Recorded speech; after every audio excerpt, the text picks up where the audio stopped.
दोस्तों रेडिएटर क्या रहता है, इसकी क्या फंक्शनिंग रहती है पावर ट्रांसफार्मर के अंदर, इसके बारे में हम बात कर रहे हैं। नमस्कार, वीडियो में आपका स्वागत है। जिस तरह आप देख रहे हो ये हमारा पावर ट्रांसफार्मर है। तो इसके अंदर क्या रहता है, इसके अंदर जो मेन टैंक है उसके अंदर हमारी पावर ट्रांसफार्मर के अंदर वाइंडिंग रहती है।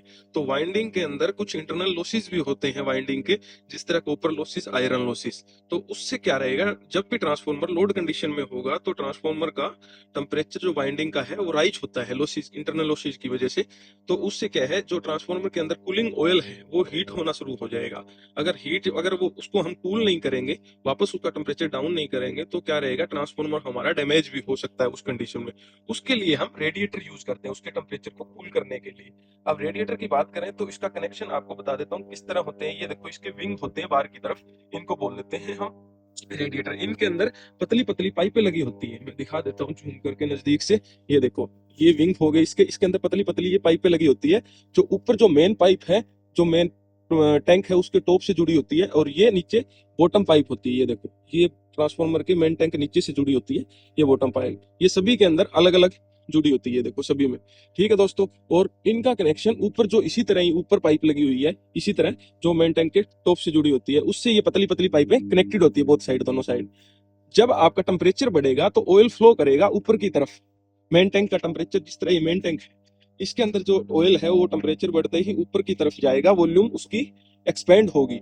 तो वो ऊपर जो, ये देखो मेन टैंक के ऊपर जो पाइप है ऊपर वाली, उससे इन विंग्स की तरफ आएगा, रेडिएटर की तरफ आएगा। तो ऊपर से वो क्या करेगा, सेक्शनाइज कर देगा तेल को अलग अलग। ठीक है, सभी जो पतली पतली पाइपें हैं उनसे ये नीचे की तरफ आना शुरू हो जाएगा।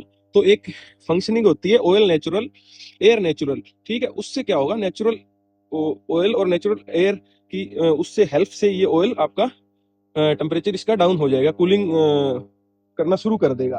तो फिर ये नीचे से वापस मेन टैंक के नीचे वाली पाइप से मेन टैंक में ऑयल चला जाएगा। ये सर्कुलेशन आपका क्लॉकवाइज चलता रहता है ट्रांसफार्मर के अंदर। ठीक है दोस्तों, अप से डाउन। तो कभी ये क्वेश्चन भी आ जाता है एग्जाम के अंदर, टेम्परेचर जो ऑयल है वो कहाँ से कहाँ फ्लो करता है, ट्रांसफार्मर के टॉप से आपके बॉटम की तरफ। और दूसरा फंक्शनिंग होता है, जिस तरह ये पावर ट्रांसफार्मर है, इसके अंदर क्या रहता है, ट्रांसफार्मर के टेम्परेचर को हम फोर्सफुली भी आपको काफी बार डाउन करना पड़ जाता है। उसके लिए हमने इसके साथ, रेडिएटर के साथ, ये फैंस लगा रखे हैं, आप देख रहे हो कूलिंग फैन लगे होते हैं। इनसे क्या करेगा, ये जो विंग लगे हुए हैं रेडिएटर के, उनको कूल करता रहेगा साथ ही साथ। उस वजह से टेम्परेचर जो है ऑयल का वो कूल होता रहेगा। दोस्तों, ये फंक्शनिंग रहती है इस तरह रेडिएटर की। अगर वीडियो आपको अच्छी लगी हो तो इसको शेयर जरूर करना। Thank you.